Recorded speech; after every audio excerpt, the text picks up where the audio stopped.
another edition of Jofo in the Ring. And yes, my name is Frank Jofo, and we got a special guest, the big man, Tella. What's going on, brother? What's going on, bro? You doing? Very good, very good. So I've heard a lot of great things about you from our good friend. He's been on the show before. You know him, Louis Bruno, the Meadowlands Monster. Right now, you guys are in a tag team called Death Row. Love the name. You guys are two savages, two beasts. You don't give a shit about anything. How is it going with you and Louis Bruno as a tag team right now? It's going fun. It's actually funner than I thought it would have been. We went from, pretty much killing each other on a regular basis every time we wrestled to now being in a group. So that's pretty dope. For me, I first recognized you. It was if I have the date correctly here, February 27th, 2021 exactly is when he busted up his shoulder in the match versus you, and that match had Nick Gage commentating on it. Did you hear the commentating after? Yeah, Nick Gage was the commentator. I don't know if he was there at ringside or was just dubbed in after, but he was commentating that match. Yeah. I think he was backstage, but I don't know. Why was he shitting on it? I don't know. This was the story. What I've noticed, when I was watching the match, I was watching it live, and when I saw you throw Louis Bruno into the wall, I could tell something was off with his shoulder. So what I saw then is when he was talking to you a bit, and I think he was trying to tell you to pop his shoulder back in. No, he was telling the ref to do it. Okay. So he hit it, and then it was popping out like this. Yeah. And he thought it was dislocated. Okay. So the fucking idiot had the ref pulling on his arm and shit, and the ref doesn't know anybody. He's not a fucking doctor, and he's just yanking on his arm like a tug of war, and he's just screaming like a kid, just screaming on top of his lungs. It was a shit show. It was really bad. It was a rough night. But I mean, for me, he exactly. It's professional wrestling, like they say. It's not ballet. The match continued. He ended up coming out the victor. Was there any? When did you know there was something wrong with his shoulder in that match? I think when he had fucking the ref yanking on his arm, I had a feeling that something was up. The funny part is I didn't want to do that. I didn't want to be. It was still the COVID was so big, and then it was a first couple of months back or so. Yeah. So we were going over. I was like, man, I don't want to go out in the crowd. I don't want. I'll do quick by the ring, but I don't want to go out. He's like, throw me in, and then just sure as shit, throw him in, and fucking idiot goes shoulder first and just pop, and goes right up. And then I'm like, God damn it! So then we had 20 minutes, and then it got cut down to 6 because it was shitty time. It was just a shitty day. But I mean, shit happens, right? Yeah. Well, what I was getting to with the Nick Gage, he was kind of, I don't know if he knew Bruno was injured, but he was really going at him like he was lowering himself in that match. Like he wasn't putting up offense. He's like, what's going on? And he was basically saying, commentating to you, get him, give him, get his shoulder, so Bruno took offense to that kind of thing. And I'm like, really? Fuck, I go to the point where, how was he supposed to know? No one knew. But to his in the end, not to say I pinpointed already, but I knew something was wrong. I've seen Bruno wrestle before, so I'm like, there's something wrong here. And the way he was commentating, I'm like, but does he not know he's fucking injured? You're a deathmatch wrestler. You can't chair shots and light bulbs off the head and everything. Yeah, unless you're bleeding to death, it's not that serious. That's what it came. But no one really knew. And then I never watched that back. I can't watch it back because it's such it was such a shit show. I don't want to watch it back. I can't look. Even if I have a decent match or a good match, I don't want to watch myself back. I can't watch myself. It drives me crazy. Let alone something that bad. I was like, I can't fucking do it to myself. So I didn't even bother. And he's obviously a good friend of yours too. And what I saw, and I think it was almost close to a year later to the week that you guys tagged after and won that you won the tag team titles for Pro Wrestling Magic. Can you talk about that, winning the titles with Bruno after his almost over an 8-month off for rehabbing and stuff for his shoulder? Yeah, well, I think he was. If Pro Wrestling Magic takes seasons, so they take off the summer or whatever. Okay. And then I was doing a thing with Evan Myers who was my manager at the time, and we came back that September. Evan said some shit on the mic that didn't go over too well. People got upset about it. Okay. And then, there's a big Twitter uproar because you know how those go. Of course. And, people wanted, apologies and shit. And I absolutely refused. And one, I didn't say it. Two, if I did say it, I still wouldn't fucking apologize. It just wouldn't happen. And so the company, kind of folded on it and they put me on hiatus for a little bit. And then Evan wasn't coming back. And then management kind of got shifted around again. And then they contacted me to come back that January for their Rumble that they do, the Chad Adams Memorial Rumble. Okay. And then I'm trying to remember everything. So that was a surprise in that. And me and Lou been, fighting on and off for a while. So no one expected us to be on the same side. So we had it to where, everyone had him circled in the ring. And then my fucking music hit, and the crowd was like, "Oh shit!" Now he's really fucked. Oh, he's back. And then we got, face to face, and then we just turned on everybody. And, we beat the shit out of everybody. And then the following month, I think it was the following that February. I think you're right. Yeah. And we got the belts. So it was cool. It was a cool. Babyface Tella isn't a common thing. I'm still trying to get used to it. It's very weird for me. I love it. I love it, man. And officially, how tall are you officially? Because I'm 6'6". 6'6". I don't pad my shit. I'm 6'6". Okay. I'm a 6'6" shoot. No lifts in the boots, any of that bullshit. I'm a straight 6'6" in regular Jordans. So a team of you and Bruno, I'm sure, and I see the Instagram posts and the Facebook posts, and you guys are run and gun. You don't give a shit about anything. Is there likes to maybe go into a bigger promotion or bring the tag team maybe to Canada one day and go for tag titles in another country? Yeah, that'd be awesome. I mean, look, it all is who's willing to pay, right? Who's willing to. You can work for free forever, and it's only going to get you so far. Eventually, people got bills to pay, and we got I'm not going to book my own flight like some Mark just to wrestle in front of nobody for free, So the money has to be right. At the end of the day, I'm a business guy, and it's got to be right financially. And I would go anywhere as long as the numbers are right, because you get screwed over a lot in this business, and I'm tired of getting fucked around, So you want to pay me to come out? Not a problem. Put somebody over? Not a problem. I'm a business guy. Business comes first, How did you get into professional wrestling, John? Wanted to do it since I was about 5 or 6. First time I was at my cousin's house. I didn't know what it was, didn't know what I was watching, and I saw Steve Austin losing his mind on Raw, and I didn't know it at the time. And then I found out it's on a Monday, and then the following week, I was at my house and I was trying to find it, and I came across WCW, not knowing Goldberg wasn't Steve Austin. So for 6 months, I'm like, why is he so why is it so quick and bland? What is happening? It's so fucking fast for no reason. And then I realized there was another show that had Austin on it. That I was like, oh, that's the fucking guy. And then that's when I was locked in ever since. Were you a WCW guy or a WWF for a little guy back bit, in the day? For a little bit, because that's all I knew. I didn't know any better. And then when I found out about WWF, then I was just like, oh, it's all in. And then I found out about ECW, and then I was like, all right, that's the shit, But yeah, WWF. If you had to pick between the two, WWF. As a big man, is there any big men out there right now that you take some pointers from that you base your wrestling style on? I'm in that weird place because I'm not 7 foot, right? But I'm bigger than most guys on the indies. That's for sure. So if I went to WWE today, I'm just going to be average height guy. They're not going to push me like the giant guys, whoever's there now, like Amos or Braun Strowman or whatever. Yeah. So if I went there today, I would just be an average sized dude. Where on the you're 6'6". That's right. Orange 6'4", right? So it's not that crazy of a. And look how he wrestles. He wrestles pretty as an average dude.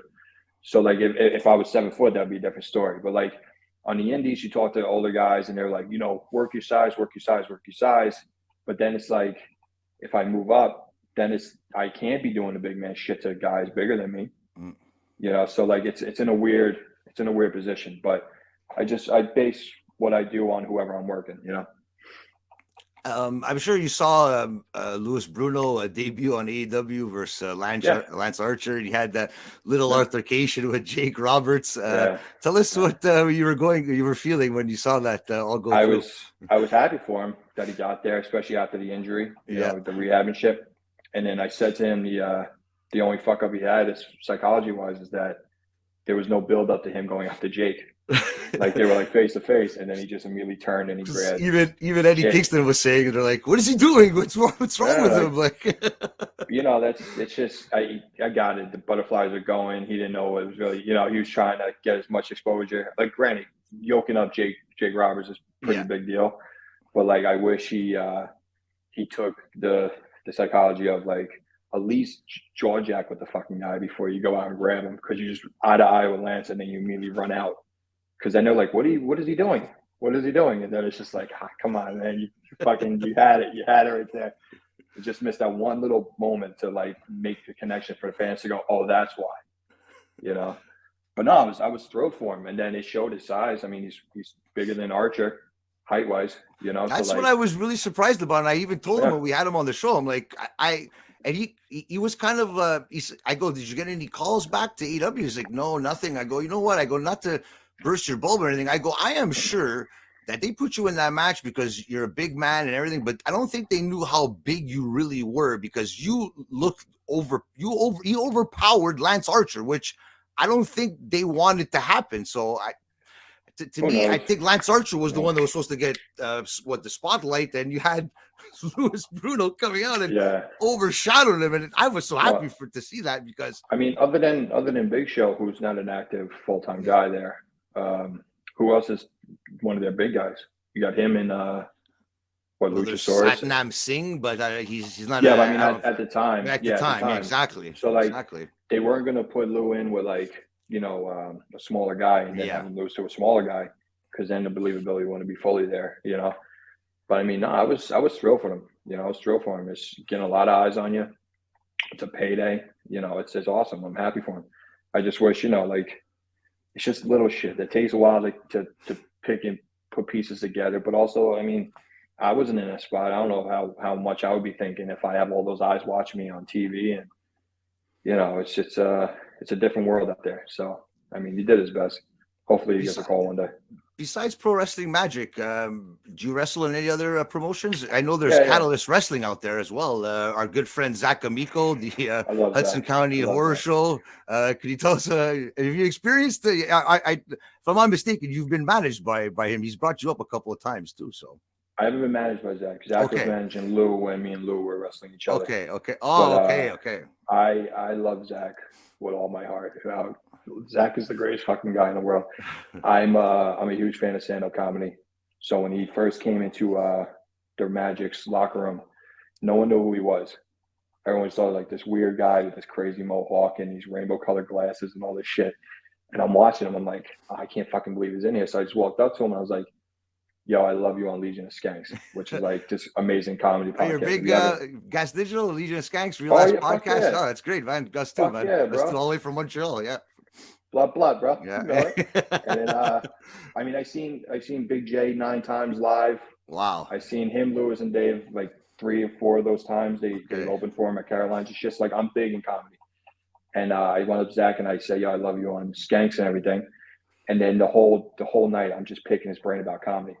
Like everyone else is probably in their own fucking world and talking bullshit. I'm just talking about have you ever meet Patrice O'Neill? How is Rich Moss? How is Jim Norton? Like I'm so deep in comedy, and that's all I wanted to talk to him about. And then we became really good friends. I love Zach. Have you been to a Skankfest, or have you been to a Skankfest yet? I haven't. I wanted to go to one in Vegas, and then the pandemic happened. Not Vegas, Texas, the one I was in Houston or Austin or whatever. And the pandemic happened, and then it's just with work and wrestling and shit, I really didn't have the time. One day I absolutely would, but it's no, Zach's incredible. I love Zach. I wish he was managing us. If he wasn't so busy doing his tour dates, he would be with us. But he's got bills to pay. I understand it. That would be a trio that I don't think anyone would screw around with Zach in your corner with he's so good on the mic.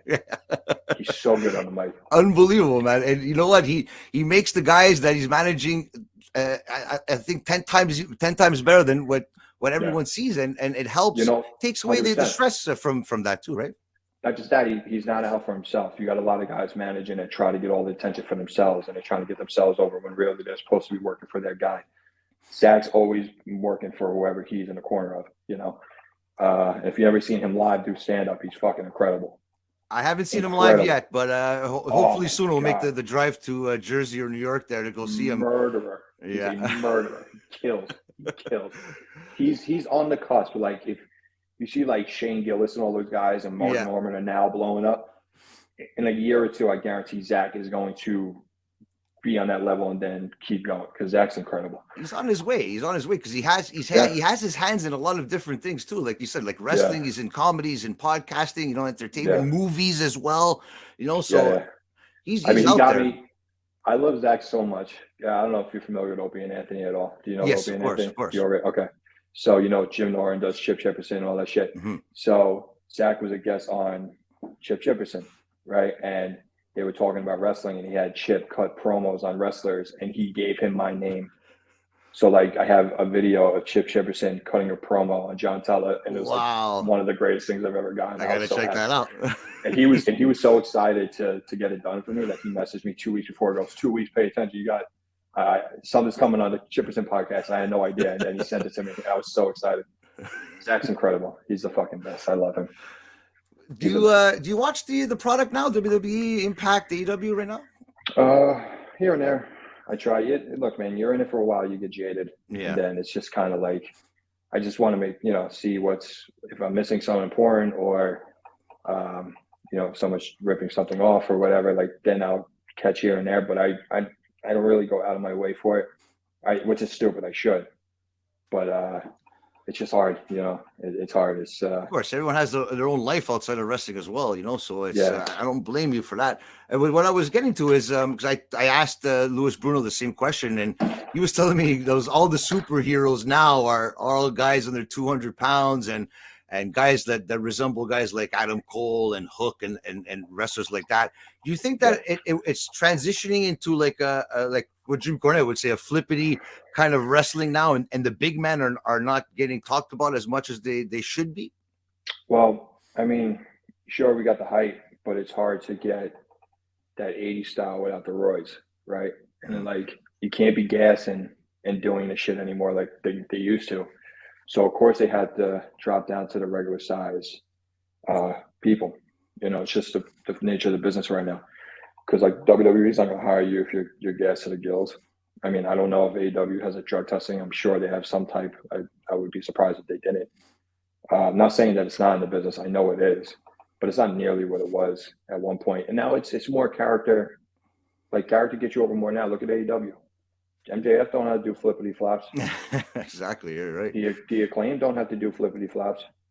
The guys that are super over right now aren't really, having to do all those crazy dives or, you got to outside the ring, there's 10 guys in a circle waiting for the one guy to come off the top. That shit drives me fucking crazy. Drives me crazy. The dive, I don't mind. It's just the people doing this shit.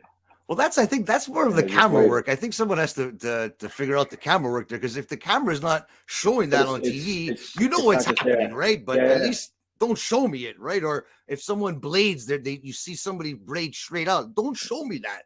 I think it takes away from the integrity of the match too. So I think it's also happening on the indies too. I'm at a lot of shows where guys just waiting for their fucking guy to dive on them, and they're just looking in the sky like assholes. Like, why wouldn't you just walk away? If you know the fucking guy's all the way up there, he's taking a sweet fucking time because he's just scared to go up there in the first place. It's true. And then he needs the life preservers of the 12 guys outside the ring to catch him. I don't know. I mean, look, I'm not hating on anybody. If it got you over, God bless you. I hope you're making money on it, But like, there's guys who got to focus more on their character, because how many suicide dives can you see in one match? There you go. I know Darius Carter is if I'm not mistaken, he's the champion at Pro Wrestling Magic right now. He was. Moff's got it now. Okay. Is there any opportunities for you or Bruno in the future to go for that title, or even have a rematch for the tag team titles to regain them? I don't know about the heavyweight, but right now we got a number one contenders match for the tag belts coming up on the tell you right now. I think it's the 26th, the Saturday after Thanksgiving. And then, yeah. So we have that number one contenders match. And then if we win that, then we'll have the title shots in December at Kingdom Come on New Year's Eve. Okay, great. It's a day show. So, you know, you can get shit faced later. Go watch wrestling and go get drunk. You know? That's great to hear. That's great to hear. And I'll play what Bruno sent to us over here, and just talking about you and everything, and you could comment on it right after. Okay. Yeah. I'm just very happy to be working with John on this level. He deserves a lot of recognition. He deserves more eyes on him. He busts his ass just as hard as I do. And, you know, I just try my hardest to help him. And because, like, he helped me a lot by, you know, I learned a lot from John. John basically was the one to teach me how to be a big man. And, you know, he's also helped me in a lot of other aspects of my life, keeping me in check, making sure I'm not acting stupid. I still try. I'm just very proud of him and honored to be working with him for so long. And, you know, sky's the limit. So there you have it from your tag team partner, Luis Bruno. Like I said, what does he mean to you more than anything after what you just heard there? It's a true friendship now. You know, I always heard it's you're lucky to count your real friends on one hand, especially in the business. Mm-hmm. You know, and honestly, I can count 2 or 3, maybe 2. He's one of the 2. Yeah, no, we're super close. You know, it's not just a wrestling thing where we talk every once in a while, only when we see each other. I look out for him. He looks out for me. We're a true team right now. And he's a great guy. You know, gets a little worked up at times, but you know, that's why I got to come in and be the level head and talk him out of just saying or doing dumb shit. You know, it takes just as a big man to maybe. I wouldn't want to see him pissed off because I've seen him scream and yell and that, so I wouldn't want to be in front of him when he's like that. So it's the same shit backstage as it is in the ring. It's no different. I guess it works both ways because I'm sure when you get pissed off, he's probably the only guy that could stop you, and vice versa, right? I don't think you see me pissed off, to be honest. I don't think I want to see that. It's always me trying to cover him up. Death Row. Where does the name come from? Because I really like that name, tag team name. I don't want to get sued, but the label's pretty cool. Okay, okay, I get it. But no, I was trying to think of, like, you know, something that's not done. I don't want to do the combination of names like Tella Bruno or whatever bullshit. Yeah. You know, people do that. I was just trying to think of something to hit. You know, that like was like, oh, that's fucking cool. You know. And that's all I kept thinking of. And then yeah, so I didn't give him an option. I just said, this is the name and this is what we're doing. And then he was like, all right, you know, because if it was him, he would have made some Spanish name in there too. And I'm like, I'm not Spanish, so we're not doing that. We're gonna be out there killing people. So that's what we're doing. So yeah, no, it was just constantly in my head, and I was like, all right, that's what I'm gonna go with. That's great to hear. Do you play any sports besides wrestling? Are you into any sports? Football, hockey, soccer? I was a basketball guy. I played basketball my whole life. Yeah. I got a mean 3-point shot. You won't even know it. For a 6'6" man, 3-pointers. You don't really hear that usually. So, did you play in that game that they had? I think it was last year. There, it was. I was online. I think Bruno was playing in it. I think too. No, I wasn't asked. Yeah, I was like, you weren't asked. I'm not going to ask. No, I was like, fuck those guys. I'm not asking. Shane you were scared of that 3-pointer, I guess. Shane should have asked me, and he didn't. So I was like, all right, I'm not going to ask for it. Sweat at it. What area do you mainly wrestle out of? Is it Jersey? The Meadowlands? Tri-State, Jersey, New York, you know, Pennsylvania. You know, I'm not I've been around a couple, you know, multiple companies. I'm the ECPW heavyweight champion. That's where I broke into the business. That was the company I started with.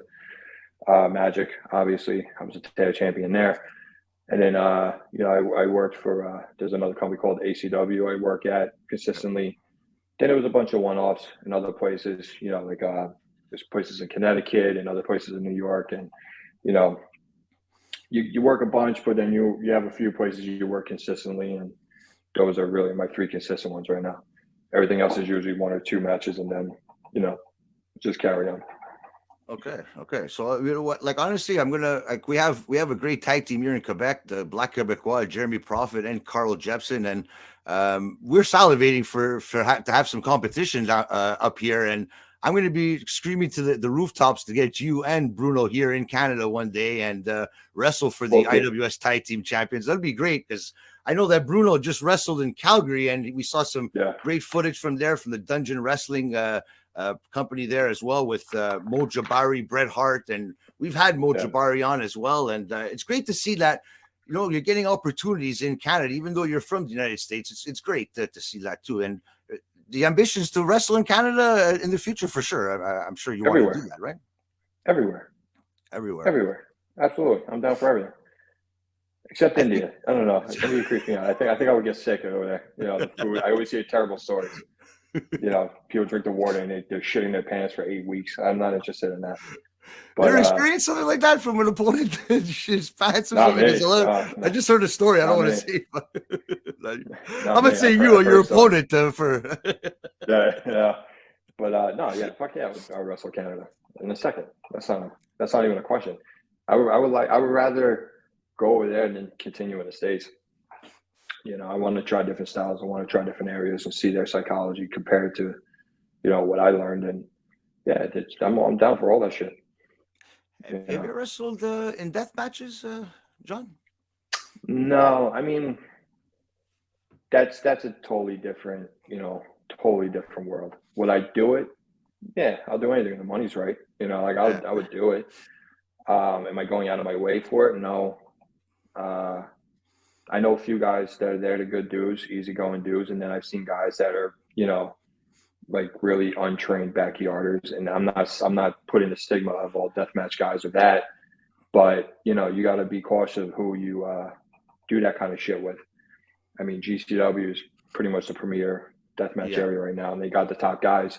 But then you got a lot of these other companies following suit that are just a bunch of backyarders that, think glass and barbed wire is the real thing to learn and not know how to bump, So, I mean, it's a questionable thing. Plus, with all the blood and shit, I'm not afraid of blood, but like, I don't know if you got hepatitis, you got herpes or whatever, and then shit gets weird. It's real life shit here now. This is not. No, I mean, I've done like hardcore matches and shit. Like I've had matches with Lou, and we've done all that wild shit. But like, I've done thumbtacks and tables and the basic shit. Like, but like, never. I don't want to fuck with the glass and the weed whackers and all that crazy shit.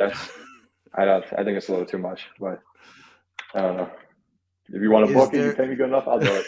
If the money, if the money's right, I'm sure you'll think about it. But for a big man like you, I can see you smashing a couple of guys in the ring with some barbed wire and some light tubes there. So, but we'll see what the future holds. You never know. Like you said, if the money's right and if it makes sense in the end, why not? So. Yeah. That's the other thing. I feel like a lot of those matches get booked and it doesn't make sense. There's no build up. There's no story, and then they just throw two fucking guys in there that have no history, and they just go, all right, go kill each other, and then they go out and they do it. So, was the thumbtack spot in the Luis Bruno match, was that talked about, or was that just an impromptu thing during the match? Do you remember that? I think it was you that brought them out, and you slammed Bruno, I think, into them, or he reversed it or something. There was a sidewalk slam, or you're gonna look back at the footage there. But I remember there was a bag of thumbtacks that came out. So it was, if I remember, it was 1,050 thumbtacks. Okay.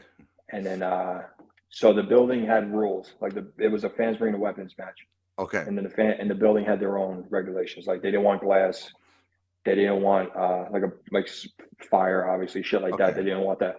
So the company went on Twitter and was like, here are the rules for the fans bring the weapons. You can't bring X, Y, and Z. Okay. And then Joey Janela went on and called us a couple of pussies, as if like really, I didn't know that. Like, wow. Like I make the fucking rules of the building. Yeah. Right.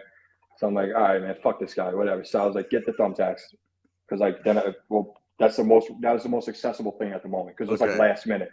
Like literally that post went up that afternoon, and then like 2 hours later we're at the building. So it's like, where am I going to get barbed wire now? so I just get the thumbtacks at least. So then when the fans knew that those were the rules, and then he pulled out the thumbtacks, they fucking popped harder for it. Yeah. But it's just like have some fucking common sense. Like you think I'm the one making the rules, or the other guys making the rules on what's to bring and what's not to bring? Yeah. Because why would we promote that then? Like, why would we go, all right, here's a fans ring a weapons match, and clearly the fans are gonna hand in the shit, right? So then why would I publicly say don't bring X, Y, and Z? I would just take it out of the fucking bin that was going out anyway.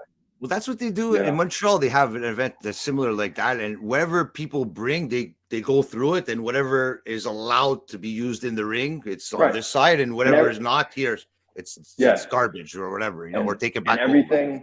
And everything that came, we kept. Like there wasn't one thing I took out, but I was just like fucking, just do your own shit. Like you're fucking doing your thing. Let me do my fucking thing. We don't need, that's the shit I can't stand. Like I don't know you. You don't know me. So you're just gonna go on and try to get clout for nothing? There's nothing to get clout about. Just fucking mind your business. We mind our business. But like, put two and two together.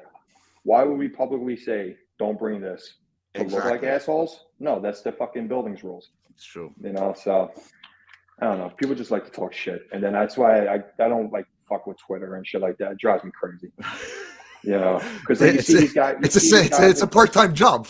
You see these guys in person that will bury you to the utmost, and it's happened all the time. Like there's been other guys that fucking buried me, just fucking shit talk me nonstop, and then as soon as I see him go, hey pal, how are you? Really? Like, fuck you. I got no fucking, get the fuck out of here, piece of shit. There was a guy. There was I don't know if you see, like, so I wrestled a guy with no legs, Dustin Thomas. Okay. And then the storyline, what he was training, and he didn't, he was at ECPW where I trained, and he had no legs. And I kept telling Gino Caruso, my trainer and promoter, I was like, give me him. Like, I can do some shit with him. Give me this guy. And he was like, no, it'd be too much heat. I go, fuck that. Give me him. So like for 6 months, I'm like, give me the guy with no legs. We're going to do something. Finally, he caves, right? And we set it up where he's in the crowd, in a wheelchair, no legs, talking shit. Oh, my God. I do a squash match, and then I'm walking up the ramp, and he's sitting in the wheelchair, and he's talking shit. And I just lean over. I go, yeah. And I just fucking yoke him. I pick his little ass up, right? And a fan who I hit in the past hit me because he hit me. He slapped me in the face one time, and I hopped the guardrail and I choked the life out of him. Right? Okay. That was my first year in the business. Okay. Like on the entrance, I came out. It was like August. I had a beanie on, and he was yelling shit like, "Why are you wearing a winter hat?" Blah blah blah. And I was just like just doing heel shit. And he had like a snapback on, and he was so fat. His forehead was sticking through the opening of the snapback. Okay. One of those. I was like, get a hat that fits, you fat fuck, whatever. I go, come on, you want to act like a tough guy, get in the ring. And he pushed the guardrail all the way to the ring, and he slapped me. So I'm like, no problem. And I took the beanie off, and I jumped the guardrail, and I yoked the shit out of him, right? He turns red. The wrestler runs out from the back. He separates us. He falls off the chair, the whole nine. Now, this is my entrance. The guy I'm wrestling doesn't even know what the fuck just happened. Oh, my God. It's dead quiet. Dead quiet. Their fans are fucking mortified. They're scared. Yeah, happening. No kidding. Yeah, terrified. And then fucking Tony Rush comes out, music hits. He's like, yeah, come on, fucking. No one's doing anything, right? So now, but in the meanwhile, like, my entrance is usually pretty quick, and it's been like 6 minutes. And he's like in the back warming up. He's like, the fuck's taking so long? He doesn't take this long. Yeah. No idea. So now fast forward a few years later, we do the thing with Dustin. I pull him out of the seat. The same fucking idiot grabs me, and now I'm worried about dropping Dustin. Right? So like I kind of lose my balance, and I gently put down Dustin like a baby, and I turn and I just shot again, one shot in the chest. He flies, he hits the wheelchair falls over, the fucking wheel is just spinning, and then I pick Dustin back up and I throw him in the ring, right? Get into the ring. He sees walk around on his hands because that's how he walks on. And now it's fucking quiet, right? And I just step back and I kick him in the face, and he falls out of the ring, right? This is just a setup, right? This isn't even the fucking match yet. This is just a setup. This is the month before the match, right? Falls out of the ring, the locker room clears, they're separating everybody, blah, blah, blah, blah, blah. I'm talking shit on the way out. I go through the curtain, and it's just white hot heat. Dead silence, right? It's amazing. People called the cops at the building. Really? They literally thought it was a shoot? Dead shoot. They called the cops Wow. at the building. Someone was a paramedic. They ran saying they're an EMT. They'll look them over, whatever. They call the cops. Oh Some my guy, God. someone gave him a card of a lawyer that they know. Like, fucking ridiculous, right? So eventually the crowd clears. He's selling it out there. I'm behind the curtain laughing my ass off. Gino comes up to me and goes, "Get the fuck out of here." I was going to ask you what Yeah. we're going into the back after the 6 months of trying to get this match together. This happens. You go through that curtain. You look at Gino. What's the expression on his face right now? So he's excited because he's like, we fucking got them, right? But he's like, get the fuck out of here. And I go, I got to wait for him. So he comes to the back. Dustin comes back. He's laughing. We hug. It's fucking whole. It's phenomenal. We got everybody, right? So then I sent the clip to Lou, right? Because I wanted people to think it's a shoot. So then I sent it to Lou. I go, yo, just post it. And I sent it to a few people, but like he's one of the few I posted. So he posted on his own, right? And he just goes, oh my God, right? And just puts up the clip.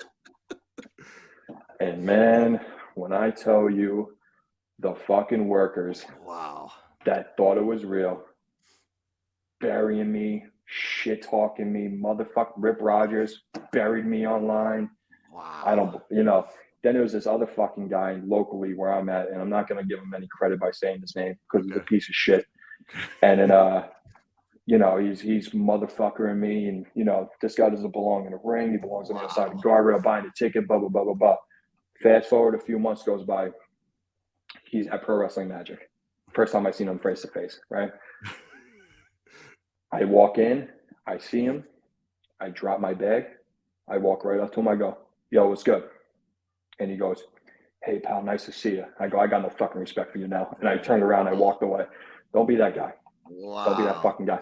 And these are the same people that were like, this is a bullshit angle. If it is an angle, it's going to go nowhere. There's going to be no payoff, blah, blah, blah, blah, blah, right? Burying it, saying that it was a stupid fucking thing they were doing and there's going to be no payoff. And what happens? Next month comes, I train Dustin how to do a moonsault with no legs. I train Dustin how to do a 450 springboard, no legs. He goes fucking viral. Wow. Viral. What does he get? He gets on AEW's first pay-per-view in the Battle Royal. Okay, that was the guy. Okay, I was going to say, it sounds familiar now. Okay. Now wow. that goes fucking viral on Twitter. What happens? Cody Rhodes and Young Bucks and all those guys go, this is amazing. Let's book them on the pay-per-view. And then, like, they're joking, go, can anything be a secret anymore? And it's all because of that match. And these are the same cocksuckers that never apologize because they got fucking worked. That's so these brilliant minds that know the business and know everything they're doing and know everything that's going on, I fucking worked you. You fucking marks. You fucking marks. I just got fucking goosebumps. That's insane, man. That's insane. And everything that you did and everything that happened was exactly what you wanted to happen. You got major heat, and that was the point. And my God. Wow, I have to go back and watch this. That's an unbelievable story. So now all these fucking marks just burying me a lot, know nothing, and then what happens? That shit goes through. Everyone realizes they got fucking worked, and then do I get an apology? Did anyone reach out to me? Go, yo, I fucked up. Of course not. You got the hey, hi, how are you? How's it going? Hey pal, how you doing? Oh, fuck yourself, you piece of shit. Oh, this same cocksucker, I'll tell you right now, this same piece of shit. I saw him again working at a gym, scanning in fucking key cards. But you're a fucking phenomenal veteran. Go fuck your mother, you piece of shit.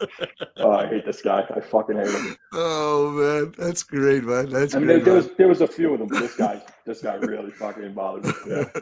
Seems that way if you're gonna. My God, man. But you know what? Yeah. I think there should be less of that for people like that because it. You know what? Like that's right there and then. It's such a great story and such a great culmination of him. The end game. This wasn't done for him to be on AEW and be viral and everything, and it actually happened for him coincidentally. And you obviously had a big hand in that. And kudos to you, man. That's amazing, man. I was so happy for him. I'm sure you could go to Gino anytime and say, look what I did last time. I think we could pull something off again. I got carte blanche with what I want to do normally because like he knows like like most guys go up to him and be like, I want to do this or that. And his famous line is, put your crayons away. And then every time I go up to him, like, yo, I want to do this. He'll go, all right, yeah. What do you got? What do you got? And you trust me. You know, we built that because I do stories. I try my best to come up with a story. Like, I'm beating up a guy with no legs is a pretty interesting fucking story. You're 6'6". I think it's the most believable thing I could ever see in my life. If I was somebody in this time, not to the point if I would have called the cops, I'm not someone like that, but I would have went, holy shit! Like, is this real or is this am I getting worked here? Like that's they call the cops. Thing about it. Yeah, man. It's not the first time I had the cops call on me for some fucking shit we did at a show. But like that was my favorite one. I think that they're giving them lawyer cards and ambulance and shit. It was interesting. It was fun. It was fun. Wow, that's such a great story, man. But now I'm a babyface there at Magic, so it's weird. But like I still do shit at ECW and other places, but I'm still babyface Tella. It's super weird to me. Well, that's I think that's the greatness of your character is that you could go from a heel to a babyface in a split second. I'm sure if that situation comes again, if you're a babyface and you do something like that, you're a full-fledged heel all over again. That's So kudos to you. And not a lot of people could be a heel and a babyface back and forth. So it's great. That's great stuff. I mean, I'm not the clapping fucking high five and babyface, but like. You know, I don't do all the terrible shit I normally would do, you know. Winding down, if there's anything you want to plug for future events that you're going to be in, future companies, and your social media, so everyone could follow your journey, John. Saturday, November 26th, I got Pro Wrestling Magic. And December 3rd, I have ACW in Haverstraw, New York. Yeah, I'm mostly on Instagram. Instagram fucked me pretty bad. I had over 4,000 followers, and then out of nowhere they banned my account. Oh wow! Without reason, and then I had to restart now. So with the algorithm, it's a pain in the ass to get a momentum. So it's just at John Tella sucks. TELLA. I love that. Yeah. So yeah, you follow. You know what? You don't suck. I was gonna ask you that before. Continue with the socials, and I'll ask you why you have that name. Yeah, it's John Tella sucks on Instagram and Twitter, and then I barely use Twitter, so I don't even bother. And where's that name come from?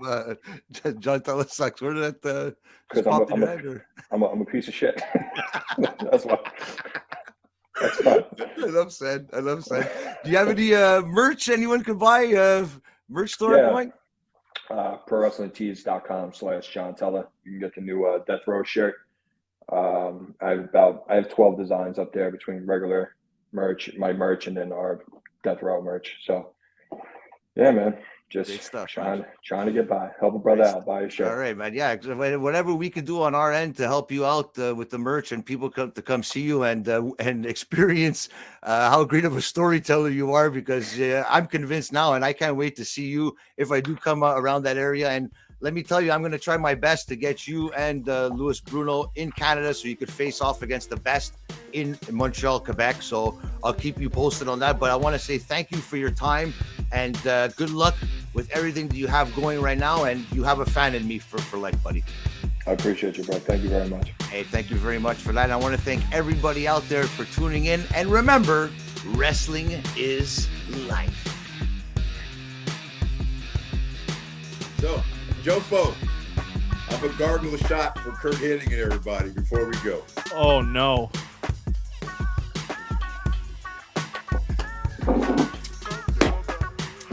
Jofo, thank you guys.